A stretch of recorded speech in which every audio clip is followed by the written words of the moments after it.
Your cat is not being chaotic. They're communicating. And what they're trying to tell you, every single time something hits the floor, is something most owners have been ignoring for years. Everyone says cats knock things over for attention, for fun, out of spite. But behaviorists who actually studied this found something completely different, something that changes the entire way you read your cat's body language. There are 3 real reasons. One of them is a warning sign you should never ignore.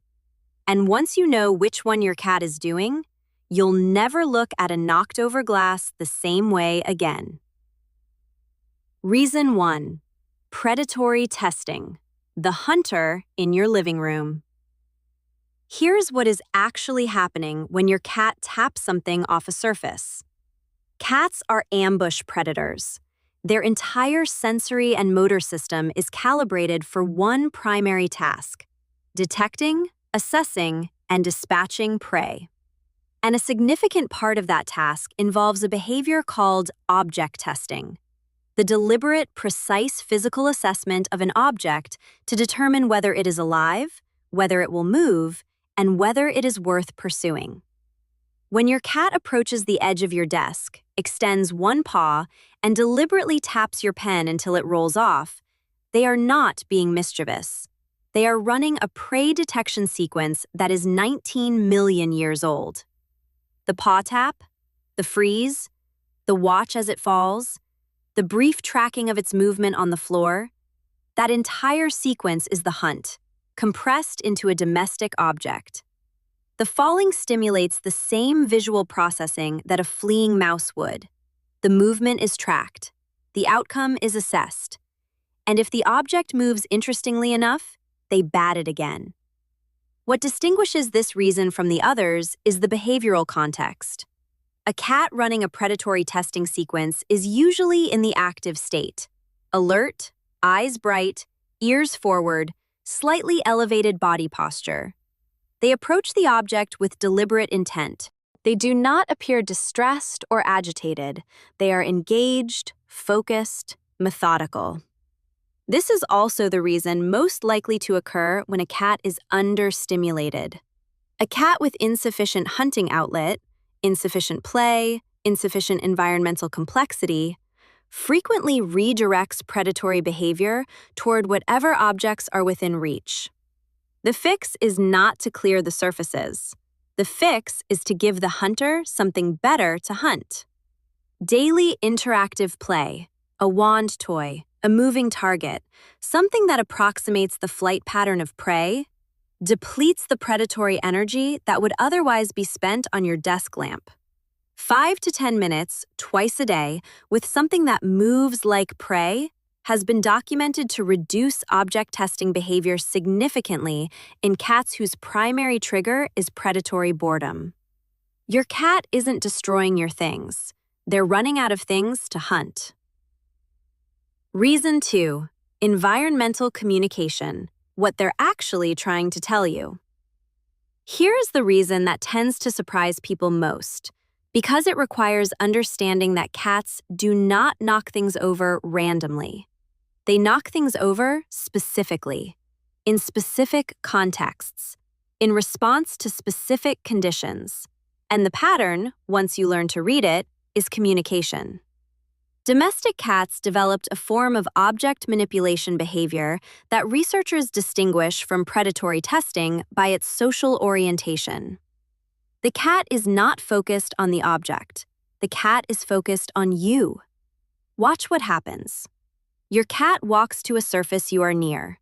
They make brief eye contact with you. Then they tap something off, watching your face, not the falling object, as it drops. That is not a cat playing. That is a cat using an object as a social tool. The behavioral research is specific. Cats that knock objects off surfaces while maintaining eye contact with their owner are engaging in attention-soliciting behavior. The object is the mechanism. You are the target. And here is the part most owners don't understand. This is not attention-seeking in the dismissive sense. It is attention-seeking in the most literal sense. Your cat has something they need, and they have identified the one behavior that reliably produces your engagement.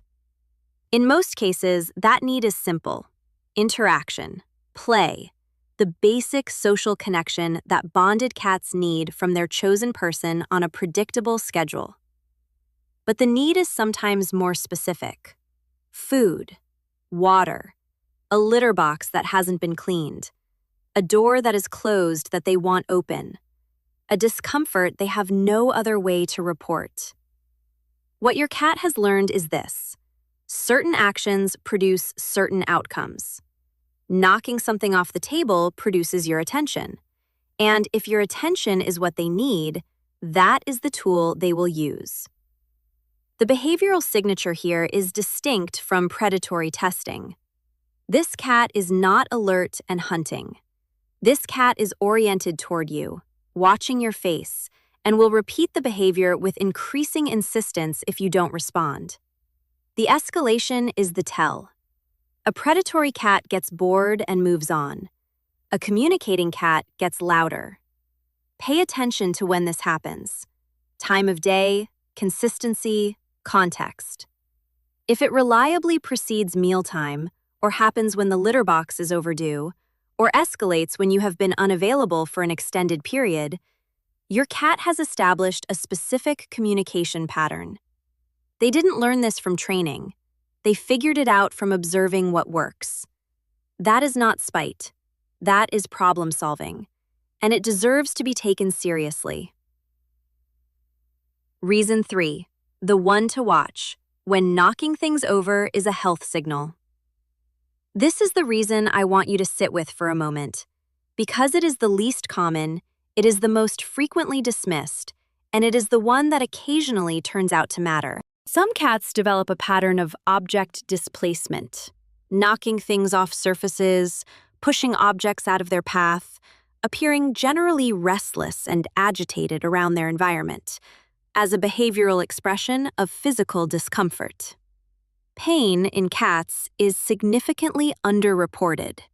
Not because cats don't experience it, they do, but because the evolutionary pressure on prey animals to conceal vulnerability means that feline pain behavior is frequently subtle, easily attributable to personality, and often goes undetected for weeks or months.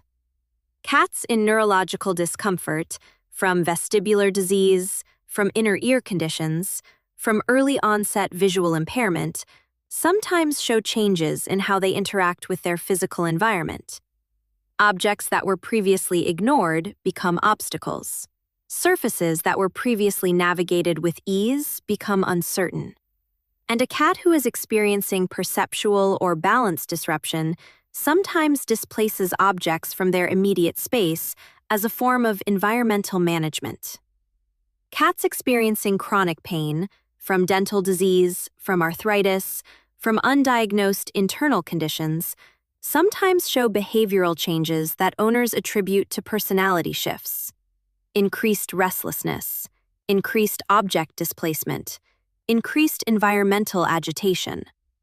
The key question that distinguishes this reason from the other two is change. Has this behavior appeared recently in a cat who did not previously do it? Has it increased significantly in frequency?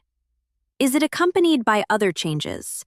Changes in appetite, in energy, in grooming, in how they move through spaces? A cat that has always knocked things off surfaces is almost certainly running predatory sequences or communicating for attention.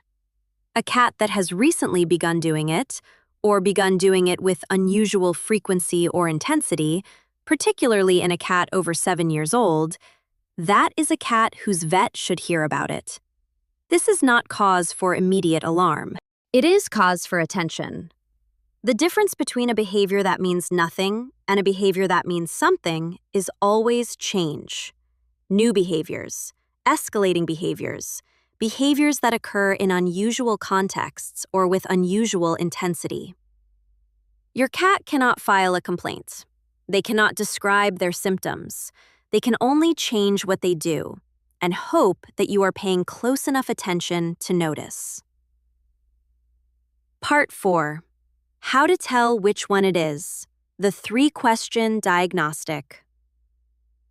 The fastest way to identify which reason applies to your cat? Question 1. Where is your cat's attention directed?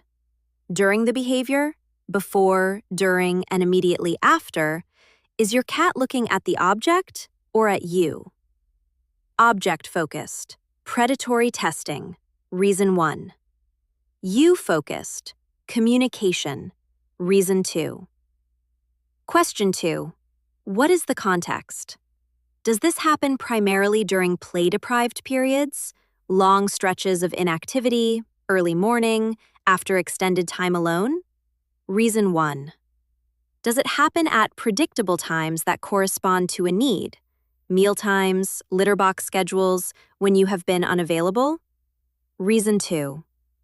Does it happen without clear pattern, with increasing frequency, in a cat who didn't used to do this? Reason 3. Observe and consider a vet conversation. Question 3. What happens when you respond? A cat running a predatory sequence usually disengages once the object has fallen and been assessed, whether you respond or not. The behavior was not contingent on your reaction. A cat communicating stops when the need is met. They escalate when it isn't.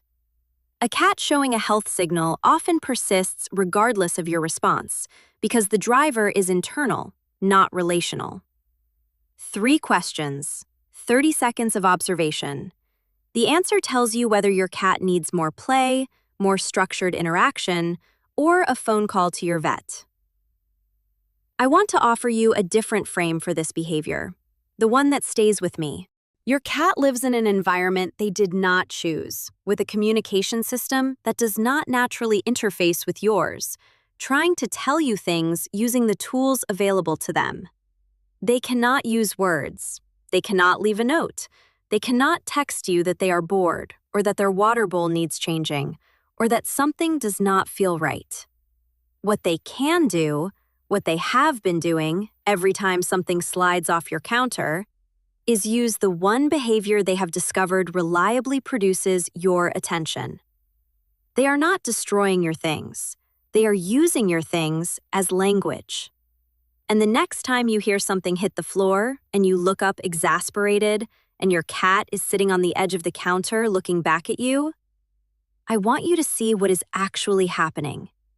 An animal is trying to reach you with the tools they have, in the language they've had to invent, because they need something, and you are the only one who can give it to them.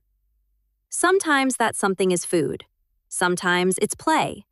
Sometimes it's just the confirmation that you're still there, still present, still paying attention. And sometimes, rarely, but sometimes, it's something that matters more than that. Your cat is not chaotic. They are persistent. They are creative. They are a problem solver who looked at their situation, no shared language, no ability to use words, and figured out a mechanism that works. That is not spite. That is not stupidity. That is an animal who has decided that reaching you is worth whatever it takes. Tag someone who has ever been driven absolutely insane by their cat knocking things off surfaces. Tell them, the cat isn't being a jerk. They're trying to say something. If this changed how you hear that crash from the other room, hit subscribe. Every week we go deeper into what your cat is actually doing, saying, and trying to communicate, and why understanding it changes the entire relationship. Next week, the real reason your cat brings you dead animals, or toys, or socks, and why the emotion behind that behavior is not what most people assume. That one is going to reframe something you've probably been misreading for years. Drop a comment below. Tell me which of the 3 reasons fits your cat. Are they a hunter? A communicator? Did any of the health warning signs make you want to look a little more closely? Tell me what you noticed, because I think you already knew something was happening. You just didn't have the language for it yet.